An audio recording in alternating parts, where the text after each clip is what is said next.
62, c'est le nombre de personnes tuées aux Caraïbes et dans le Pacifique par des frappes américaines depuis début septembre. Le président Donald Trump a lancé une campagne de lutte contre le trafic de drogue. Son objectif est de freiner l'activité des cartels latino-américains en frappant leurs embarcations. Les derniers morts sont 4 personnes qualifiées de terroristes par l'administration Trump. Mercredi 29 octobre, les autorités américaines ont annoncé qu'une frappe avait abattu leur navire dans l'est du Pacifique.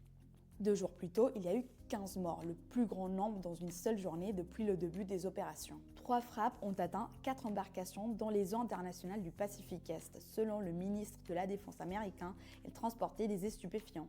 Mais plusieurs experts mettent en doute la légalité de ces frappes contre des navires civils. Bref, la présence militaire dans la région se renforce, une dizaine d'avions de combat et 8 navires de guerre y sont déployés. 3 lance-missiles, 3 navires d'assaut amphibies, une frégate légère et un croiseur. Le dernier arrivé, le USS Gravely, un navire de guerre qui a accosté ce dimanche au port d'Espagne à Trinidad et Tobago pour faire des exercices avec l'armée du pays. L'administration Trump a annoncé que le USS Gerald Ford, le plus grand porte-avions du monde, devrait arriver dans les Caraïbes d'ici une quinzaine de jours.